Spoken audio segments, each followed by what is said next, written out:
Beyond the barren shores of the Dead Sea lived an ancient people called the Jebusites.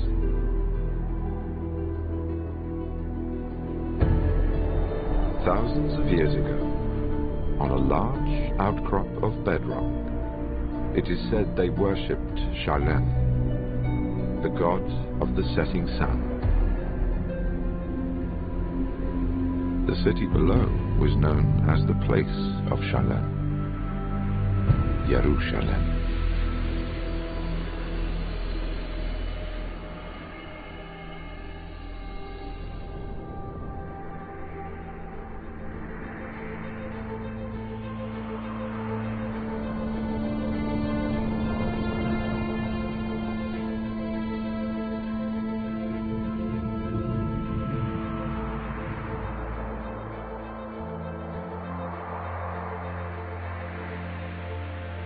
Over time, this city became the gateway to God for three major religions and the most fought-over piece of land in history.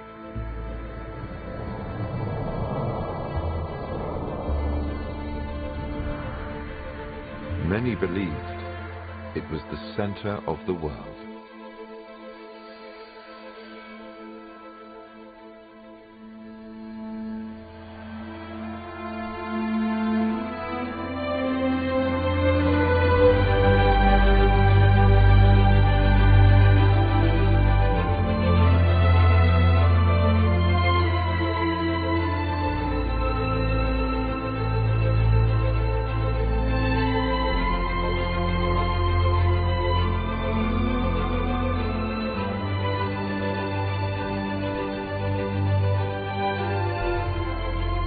Today, the walled old city at the heart of Jerusalem is a mosaic of cultures and beliefs, where Jews, Christians, and Muslims live side by side, yet in separate quarters,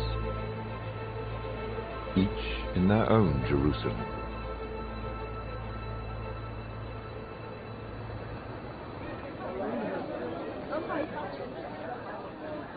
Everyone in Jerusalem has a favorite gate. Mine is Damascus Gate.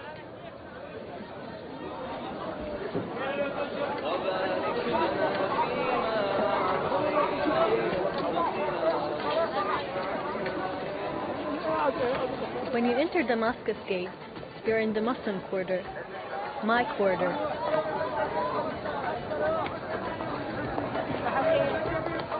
This is my Jerusalem.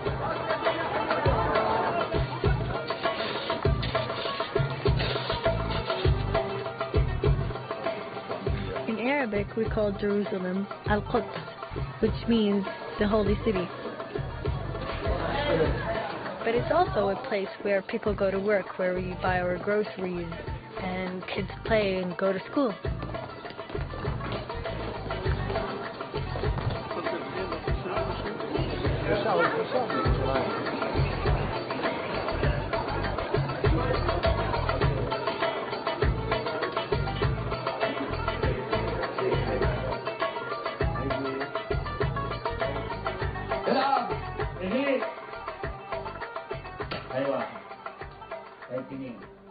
Jerusalem to me is more than just a city. It's beauty, it's spirit, and it's also my religion. But most importantly, it's my family. Most people don't think I'm Muslim. It's only when I go to the mosque and I put a headscarf on that surprises them. But Jerusalem is full of surprises.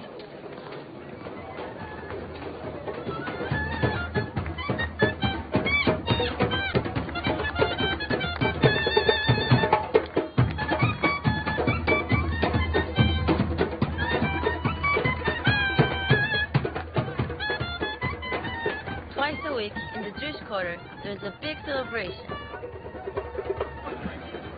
For boys, it's called a bar mitzvah. For girls, it's called a bat mitzvah. It's a moment when you become an adult.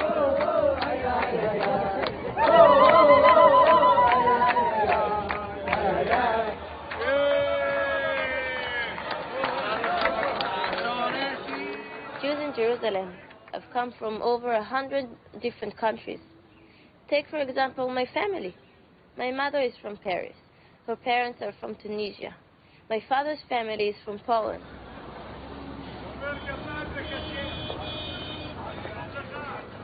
No matter where we come from, we all trace our roots back here. Sometimes I feel like I'm walking on the same stones as my ancestors.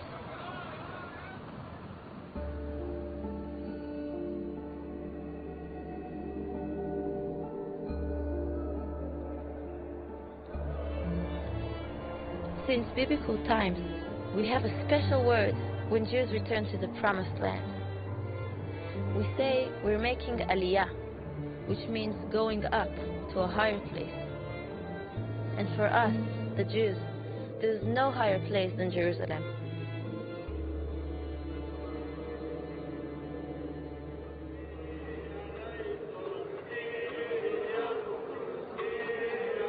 For me, the best time to come to Jerusalem is Easter.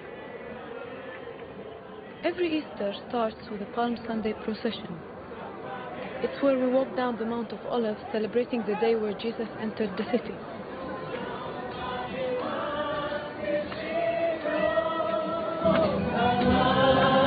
Every year, me and my brother George join in this Palm Sunday procession, and we end up meeting people from all over the world.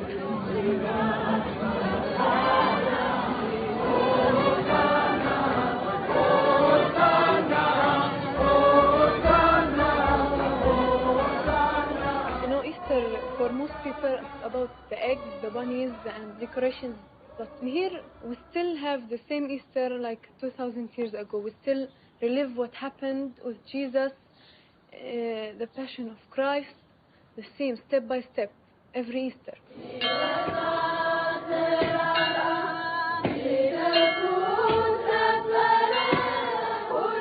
In the Christian quarter, we have the Ethiopians, the Greek Orthodox, the Catholics, the Coptics, the Syrians, and each community celebrates Easter in their own way.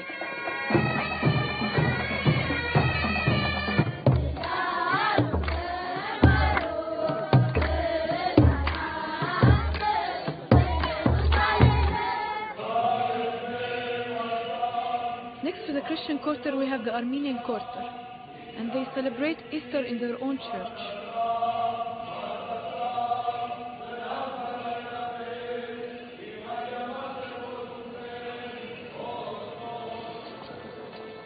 The old city is very small, and the four quarters do not communicate a lot. Although we live in the same area, we don't know a lot about each other.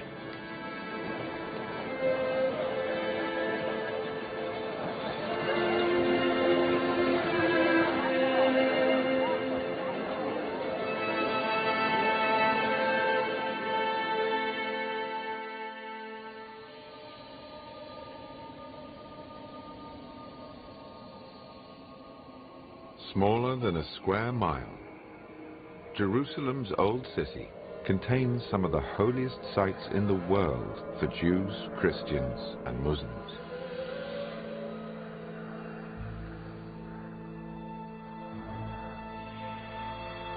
So how did half the people on Earth come to cherish the same tiny space?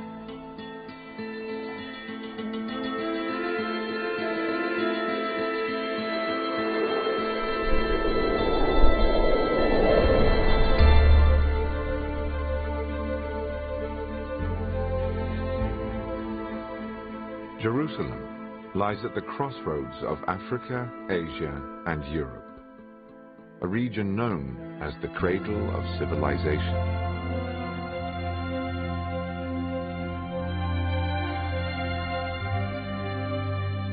The first empires began here 5,000 years ago.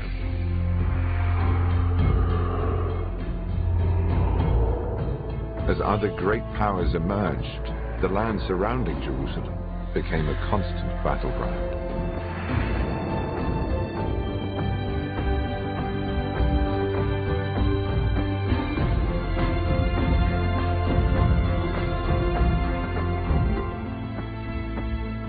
Each civilization left its mark here. The Romans built vast port cities on the Mediterranean Sea.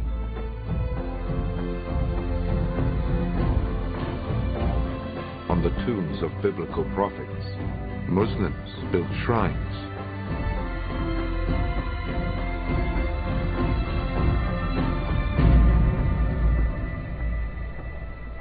On a high plateau above the Dead Sea, King Herod the Great built Masada, a mountain fortress where Jewish rebels made their last stand against the Roman army.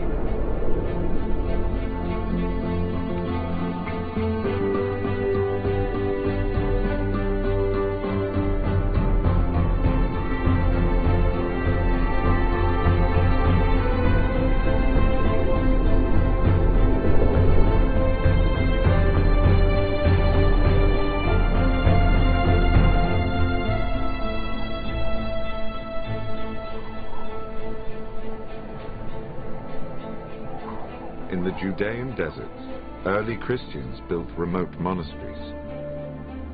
Some still inhabited to this day.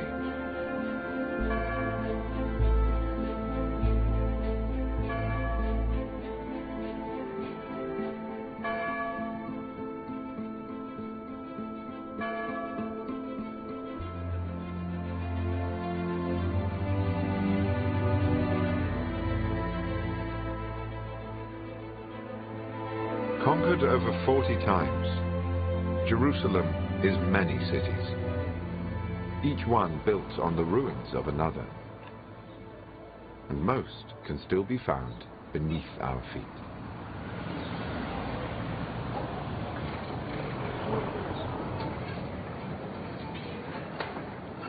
Imagine you're a detective, and you try to solve a mystery based on pieces of evidence that you put together.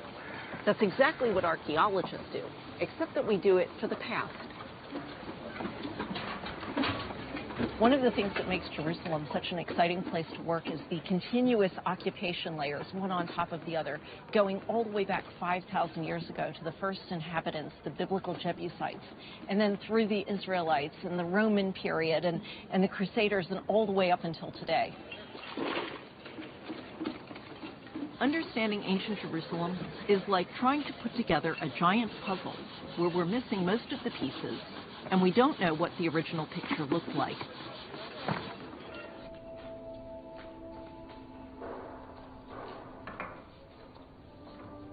Everything that we dig up out of the ground is a new piece of that puzzle.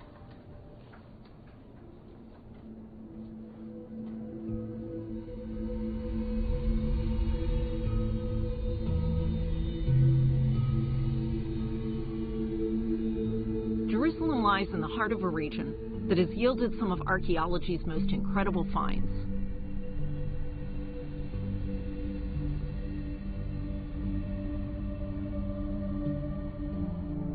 One of the most spectacular finds is the Dead Sea Scrolls, which were written over 2,000 years ago and are by far the oldest copies we have of the Hebrew Bible.